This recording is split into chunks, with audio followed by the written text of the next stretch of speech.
Ambassador Minji's hands trembled slightly as she activated the holographic display. The council chamber fell silent as 17 different alien languages spelled out the same warning. Human contact protocols, mandatory. Briefing she had given. This briefing countless times, but it never got easier.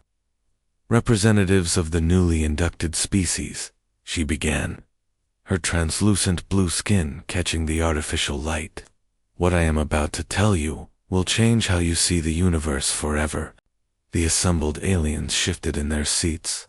There were the rock-like beings from Granite Prime, the floating gas creatures from the Nebula worlds, and the insect-like Hive Collective. All of them had heard whispers about humans, but none knew the full truth. 300 years ago, our exploration fleets discovered a small blue planet orbiting a yellow star, the third planet from their sun. On it lived a species that had barely learned to fly between their own continents. They called themselves humans, and we made a terrible mistake. Minji paused, watching the confusion spread across alien faces. We thought they were harmless. A low rumbling sound came from the back of the chamber. Ambassador Taiwan of the Architects was making that noise, the crystalline equivalent of bitter laughter. His body was made of living crystal that sang when he moved, and right now the song was full of dark humor. Harmless, Taiwan repeated, his voice like wind chimes in a storm. Within 50% of their years, they had somehow convinced quantum mechanics to work differently when they were around. Their scientists would look at our most basic laws of physics and say that seems wrong, and then reality would agree with them. Captain G1 stepped forward from where the synthesis collective sat. The machine beings were perfect in their logic, their mechanical bodies designed for maximum efficiency. But even G1's perfect posture seemed somehow disturbed. The first rule we created after the incidents was simple, G1 said, their voice carrying no emotion but somehow still conveying deep concern. Never directly interfere with human development. Never give them technology. Never teach them science. Never even suggest how things should work. But why? Asked one of the newer species, a being that looked like a walking tree. Because, Minji said slowly, humans possess something we have never seen before. They make impossible things work through pure refusal to accept that those things should be impossible. She activated another hologram. This one showed a region of space that made the assembled aliens gasp in fear. Stars flickered like dying candles. Space itself seemed to twist and bend in ways that hurt to look at. Reality appeared to be broken. This is the void sectors, Minji explained. It is where the universe itself breaks down, where the laws of physics go to die, where matter forgets how to exist, and energy decides to flow backward. No species in galactic history has ever entered the void sectors and returned. Elder Sage Hunwu of the Architects began to glow brighter, his crystalline form resonating with ancient knowledge. Our ancestors tried, millions of years ago. We sent our greatest ships, our most advanced technology, our wisest minds. The void consumed them all. We learned to mark it as forbidden space, never to be entered. The Synthesis Collective attempted a probe mission 200,000 years ago, Captain G1 added. Our most perfect machines, designed to function in any environment, failed within moments of entering void space. We concluded that the region was fundamentally hostile to organized matter and consciousness. Minji nodded grimly. Every civilization that has reached the stars has learned the same lesson. The void sectors are death. They are the place where the universe admits it doesn't know what it's doing. The newest species in the chamber looked confused. But what does this have to do with humans? Everything, Minji said. Because 3 times in the last century, human ships have accidentally wandered into void space, and 3 times, they have come back out again. The silence that followed was complete. Even the background hum of the station's life support systems seemed to pause. That's impossible, whispered the tree-like being. Yes, agreed Taiwan. It is impossible. But humans have a disturbing habit of making impossible things happen anyway. The first time, Minji continued, we thought it was luck. The second time, we assumed they had developed some unknown technology. But the third time, we monitored everything. We watched their ship enter a region where space and time themselves break down. She paused, remembering the horror of watching the readings. Their engines ran better in areas where energy should instantly dissipate. Their hull grew stronger under pressures that should have crushed any known material. Their navigation systems worked in areas where the concept of direction has no meaning. Suddenly, an urgent alarm pierced the chamber. Red lights flashed as the emergency communication system activated. The peaceful hologram of the void sectors was replaced by a flashing emergency display. A small red beacon pulsed in the heart of the forbidden zone. Impossible, Elder Sage Hunua whispered, his crystal form flickering with disbelief. That signature, that's a human distress beacon, deep in the void sectors. Minji stared at the display, her worst fears confirmed, and that, she said quietly, is why we have human protocols. Captain Soman sat in her command chair, staring at the glowing screen that showed dozens of warnings from the Galactic Federation. Each message was more frightening than the last. Do not enter void sectors. Reality breakdown imminent. No survivors expected. She rubbed her temples and sighed. Captain, Dr. Kung-Su called from his station across the bridge. I'm getting some very strange readings from the missing ship, Prometheus. The computer says they're experiencing something called temporal inversion. What does that mean? Asked Lieutenant Haniel from the navigation station. Kung-Su frowned at his instruments. Time is flowing backward around their ship. Also, gravity is pulling in 17 different directions at once, and space itself seems to be having what I can only call a temper tantrum. Engineering Chief Yemen walked onto the bridge, carrying his favorite coffee mug and a sonic wrench that looked like it had been through several wars. He had grease stains on his uniform and a cheerful expression that suggested he enjoyed impossible problems. So let me get this straight, Yemen said, taking a sip of his coffee. Our people are stuck in a place where physics doesn't work. Reality is broken, and every alien species in the galaxy says it's certain death. That's correct, Salmin replied. Yemen grinned. Sounds like Tuesday. Permission to completely ignore the laws of physics, Captain. Permission granted, Salmin said with a small smile. Take us in. The bridge crew strapped themselves in as the Defiant approached the boundary of the void sectors. The view screen showed space beginning to twist and bend in ways that made their eyes water. Stars appeared to be melting, and the darkness between them seemed somehow darker than black should be. Entering void space in 3.2.1, announced Haniel.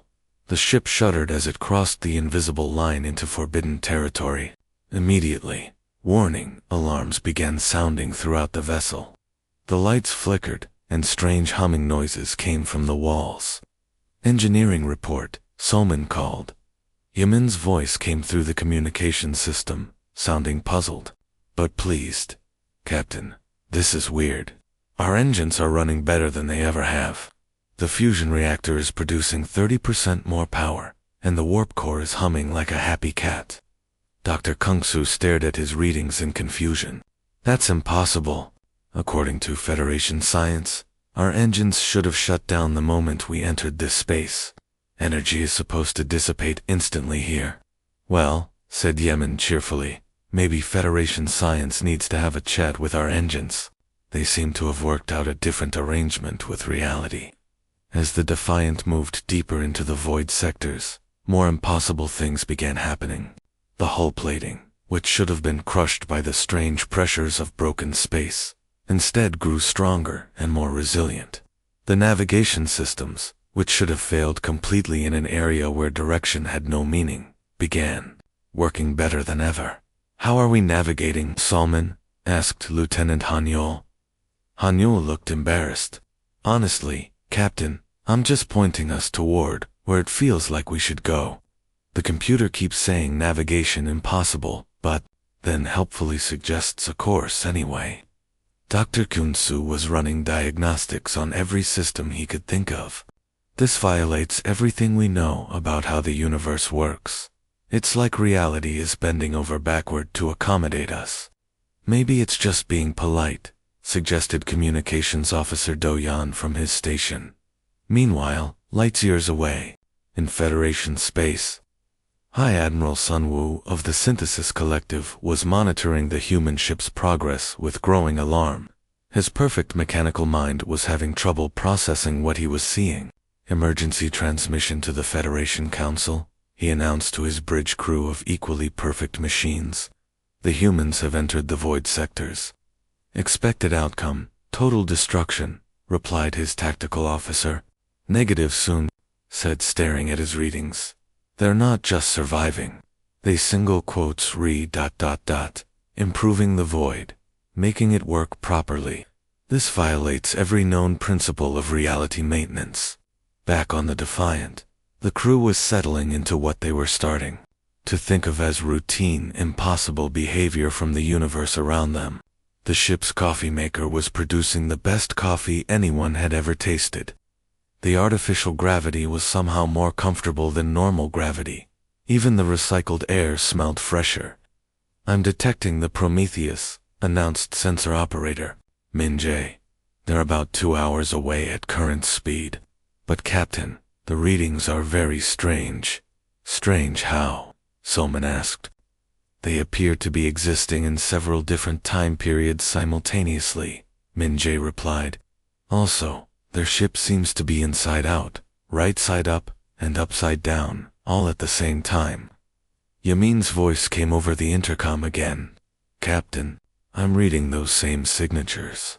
It looks like the Prometheus got caught in some kind of temporal loop mixed with a spatial knot. The good news is it's probably fixable. Fixable? Dr. Kung-Su asked. How do you fix a ship that exists in multiple time periods? Same way you fix anything else, Yemen replied matter-of-factly. Find out what's broken, figure out how it should work, and then convince it to do that instead. Admiral Sun Wu received another update from his monitoring stations. Sir, the human vessel is approaching the most dangerous part of the void sectors. Their destruction is now mathematically certain. And yet, Sun Wu observed, watching the Defiant's steady progress, they continue to exist. This is deeply troubling. The Prometheus floated in front of them like a ghost ship from a nightmare. Captain Soman stared at the view screen, trying to make sense of what she was seeing. The rescue ship flickered in and out of reality, sometimes appearing solid, sometimes transparent, and sometimes not there at all. Report, she ordered, though she wasn't sure she wanted to hear the answer.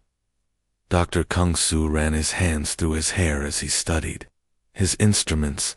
Captain, the Prometheus is caught in what I can only describe as a time bubble, but it's flowing backward.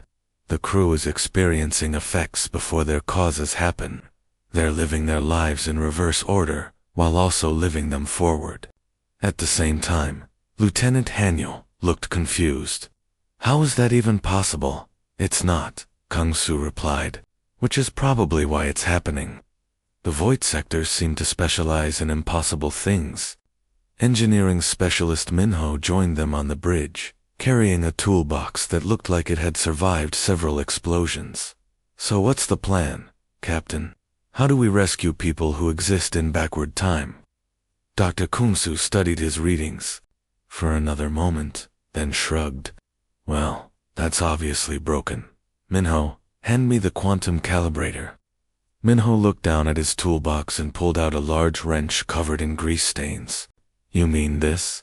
Same thing, Kung-Su said, taking the wrench. Physics is just engineering with an attitude problem. Captain Soman blinked. You're going to fix a temporal anomaly with a wrench. Why not? Kung-Su asked. It worked on the coffee machine last week. Chief Yemen appeared on the bridge, wiping his hands on a greasy rag. He studied the flickering image of the Prometheus with the expression of a mechanic looking at a car that wouldn't start. I see the problem, he announced to everyone, and no one in particular. Time's flowing backward because the cosmic maintenance routine got stuck in a loop. It's like when the ship's computer gets confused and starts running the same program over and over again. So how do we fix it? Asked Communications Officer Duhayen. J. Min grinned. Have you tried turning it off and on again? Dr. Kung-Su nodded seriously. That's actually not a bad idea. If we can interrupt the temporal loop, it might reset to normal time flow. How exactly do you turn time off and on again? So-min asked. Carefully, Yemen replied. He pulled out a device that looked like a cross between a screwdriver and a small hammer. This is a percussive maintenance tool. It works on the principle that sometimes things just need a good whack to start working properly. Before anyone could stop him, Yemen aimed the device at the temporal anomaly surrounding the Prometheus. He muttered something that sounded like creative profanity mixed with engineering terms, then pressed a button. A pulse of energy shot from the Defiant toward the trapped ship. For a moment, nothing happened. Then the Prometheus stopped flickering and became solid. Did that work? Asked Hanuel. Sensor operator Minjae checked his instruments. The temporal distortion is clearing. Time is flowing forward again around the Prometheus. I'm reading normal life signs from their crew. Outstanding, said Captain Soman. Begin transport procedures. As the rescue operation continued, something else happened. The area of space around both ships began to behave more normally. The twisted reality of the void sectors seemed to settle down, as if it had been having a bad day and finally decided to cooperate. Captain, Dr. Kyung-Soo called, staring at his readings in amazement. The spatial distortions in this entire region are stabilizing. It's like we didn't just fix the Prometheus, we fixed this whole section of the void. Chief Yemen looked pleased with himself. Sometimes when you fix one thing, other things decide to start working properly too. It's like they were just waiting for someone to show them how. The rescued crew of the Prometheus materialized on the transporter pad, looking confused but grateful. Their captain, a woman named Yunji, stepped forward. Thank you, she said. We've been trapped in that time loop for what felt like months. We kept trying to send a distress signal, but it kept happening before we decided to send it. How did you survive? Soman asked. Captain Yunji shrugged.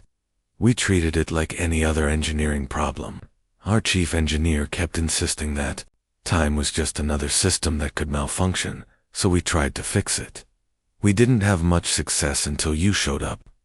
Meanwhile, in Federation space, Elder Sage Hunwoo of the Architects was receiving reports that made his crystalline form vibrate with distress. The monitoring stations were detecting impossible readings from the void sectors. Emergency session, he announced to the Federation Council. We have a Category 12 reality breach. The assembled representatives of various alien species gathered in the council chamber, all of them looking concerned.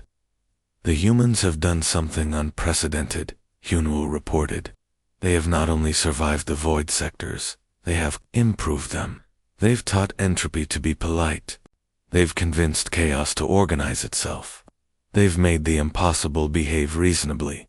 Ambassador Mingi felt a chill run through her translucent blue form. What are the implications? Unknown, Hunwoo replied. We are now in completely uncharted territory.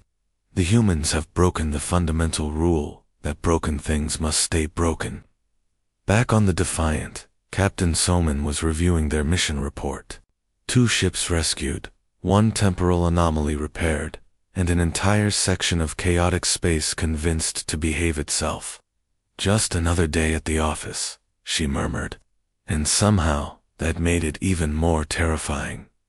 Captain Soman sat alone in her small office aboard the Defiant, staring at dozens of intercepted messages from the Galactic Federation. The alien communications filled her screen with words she had never expected to see applied to humanity, reality, manipulators, ontological terrorists, and universal constant violators. She rubbed her eyes, and activated her long-range communicator. "Professor Yuna, are you receiving this transmission?" The reply came through after a few seconds of delay, crackling across the vast distance between the void sectors and Earth. "I'm here, Salmon. What's troubling you?" "The Federation is claiming that we've been rewriting the laws of physics," Salmon said slowly. "They're saying that every time humans invent something new, we're actually changing how the universe works. Is that possible?" Professor Yuna's laugh came through the static. "Oh, Salmon, we've discovered something that's going to change everything we thought we knew about ourselves." Salmon leaned forward. "What do you mean? Think about it," Yuna said. "When we invented faster-than-light travel, every alien species told us it was impossible. The math didn't work. The physics was wrong. Energy requirements were too high. But we built it anyway, and it worked. So we didn't actually solve the physics problems," Yuna explained. "We convinced physics to work differently. When our first warp drive activated, the universal constants in that region of space shifted slightly to accommodate what we were trying to do." Salmon felt a chill run down her spine. "That's impossible." "Exactly," Yuna replied. "But we did it. Anyway, that's what makes us different from every other species in the galaxy. Other civilizations spend millions of years carefully working within the rules of the universe. They study physics for thousands of generations before they dare to build a simple faster-than-light engine. And humans, we treat universal constants as starting points for negotiation." The data that Yuna transmitted was overwhelming, so Mia watched as her screen filled with evidence that made her question everything she thought she knew about human technology. Their artificial gravity didn't work the way the textbooks said it should. It worked because human engineers had treated gravity as a plumbing problem and built systems that convinced space-time to bend more cooperatively. Their energy shields weren't based on advanced particle physics. They functioned because the first human inventor had looked at force field equations, declared them needlessly complicated, and built something simpler that somehow worked better than the theoretical version. Even their faster-than-light communication systems violated basic principles of information transfer. But they worked because humans had refused to accept that instant communication across galactic distances was impossible. Professor Salmon said slowly, "Are you telling me that we've been accidentally rewriting reality?" "Not accidentally," Yuna corrected. "We possess something the Federation has never encountered before. I've been calling it ontological flexibility. We don't just adapt to the universe, Salmon. We convince the universe to adapt to us." The implications were staggering. Every human colony, every human ship, every human invention was apparently a small bubble of altered reality, where the laws of physics had been gently persuaded to be more reasonable and helpful. "But why us?" Salmon asked. "What makes humans special?" "I think it's because we're stubborn," Yuna replied.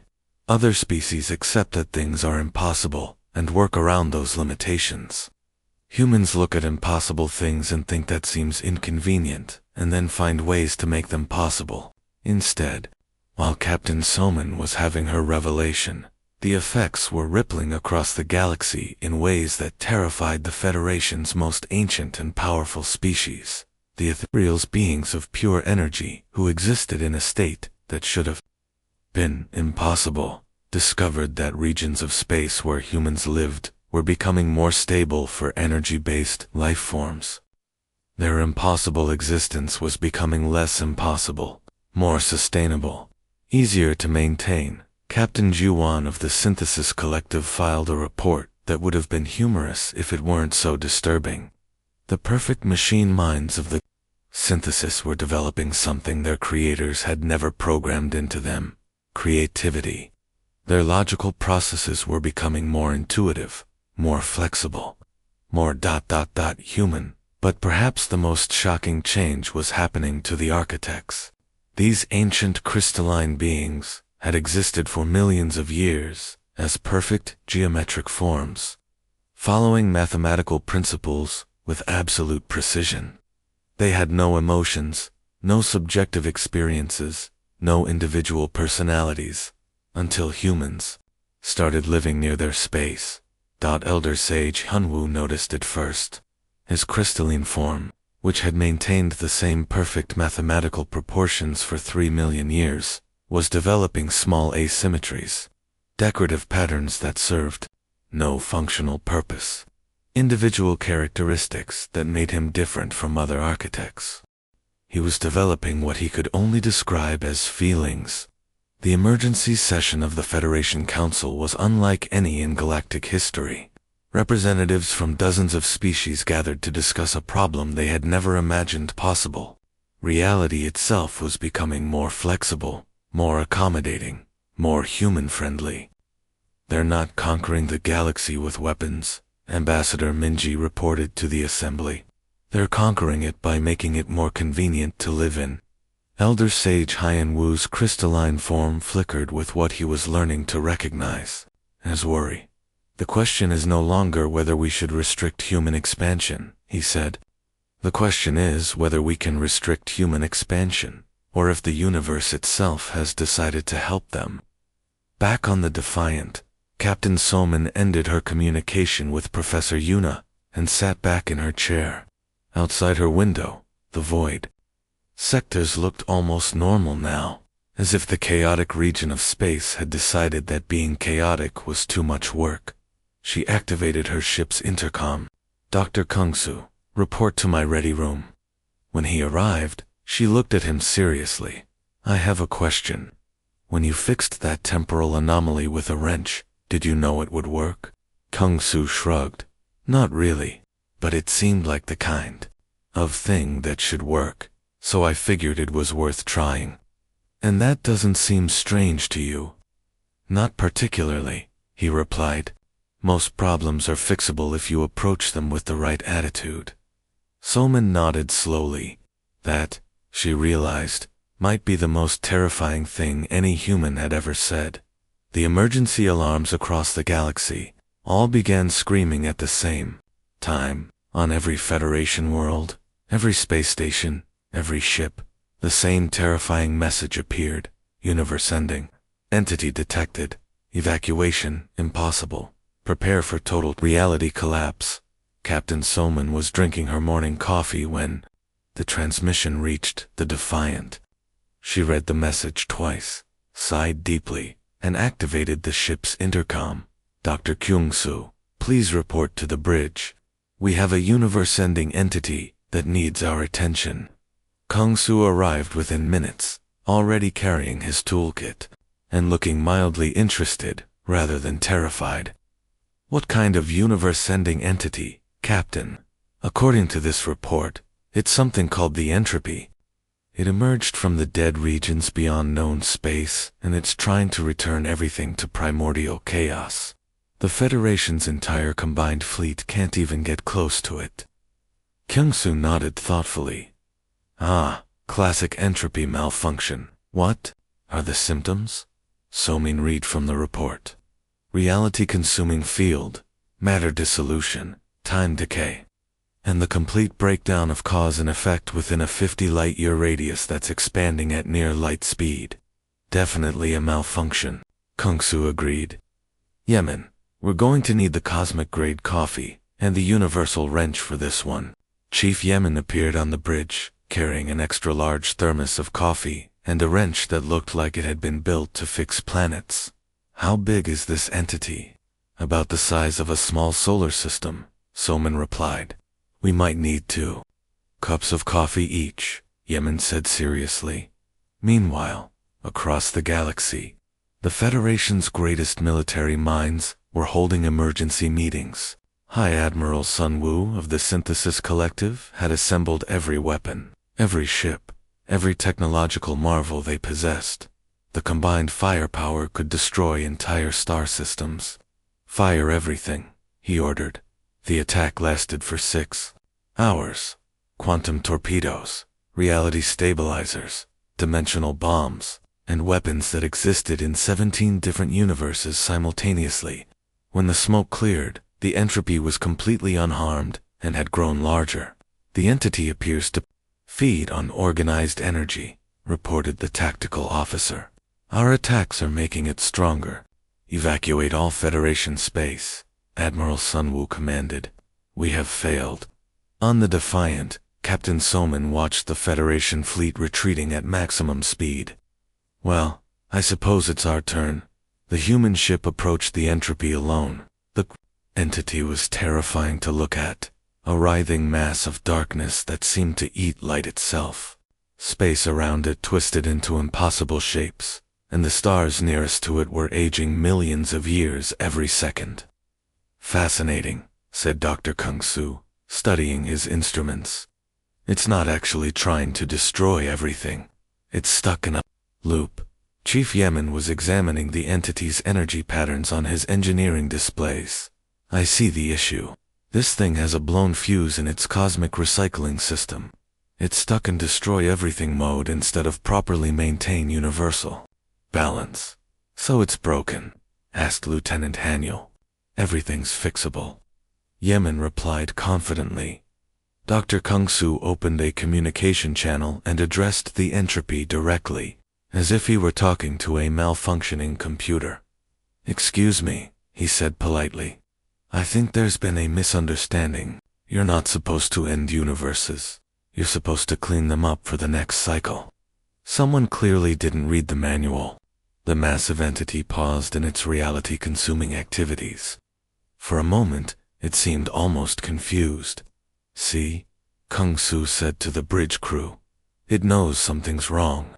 It just doesn't know how to fix itself. Yemen suited up and prepared to leave the ship. I'm going to need to get closer to examine the cosmic maintenance systems. You're going outside to fix a universe-destroying entity with a wrench? Captain Soman asked. And some percussive maintenance, Yemen added. Sometimes things just need a good whack to start working properly again. What followed was perhaps the strangest repair job in galactic history. Chief Yemen approached the cosmic entity like a technician fixing a broken air conditioning unit. He located what appeared to be the entropy's central processing core, a swirling mass of collapsed reality about the size of a planet. There's the problem, he announced over the radio. The reset switch is stuck. The whole system has been trying to restart for probably millions of years, but it can't complete the cycle. Using a combination of creative engineering, stubborn determination, and the uniquely human belief that anything could be fixed with the right attitude, Yemen began repairs on a cosmic scale. He rerouted energy flows, unstuck jammed mechanisms that existed in 11 dimensions, and finally gave the central core what he described as a gentle but firm percussive adjustment. The entropy shuddered, flickered, and suddenly stopped consuming reality. The darkness began to recede, and the twisted space around it returned to normal. Instead of a universe-destroying monster, it became what it was always supposed to be. A cosmic maintenance system that recycled old universes into raw materials for new ones. Job complete, Yemen reported. It should run properly for another few billion years. Someone might want to schedule regular maintenance checks, though. Across the galaxy, monitoring stations detected the impossible. The entropy had not only stopped destroying everything, it was actually repairing damage it had caused. Dead stars began shining again. Collapsed planets reformed. Reality itself seemed more stable and well-organized. Ambassador Mingy sat in her office, writing what she knew would be her final report to the Federation Council. Recommendation, she typed update, primary law to read. Rule 1, don't interfere with humans. They're fixing the universe, and we have no idea how they're doing it. Additional recommendation, whatever they ask for, give it to them.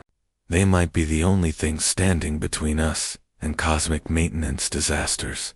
Back on the Defiant, Captain Soman was already receiving her next assignment. She read the mission briefing and shook her head in amusement. Dr. Kyung-soo, she called. We have reports of a broken dimension where mathematics works backward. Apparently, 2 + 2 = fish, and the square root of -1 is having an identity crisis. Sounds like a typical Tuesday, Kungsu replied, already packing fresh tools. Should I bring the reality hammer? Better bring to Soman, said and pack extra coffee. This sounds like it might take a while. As the Defiant set course for their next impossible repair job, the universe itself seemed to breathe a little easier, knowing that somewhere out there, humans were keeping things running properly.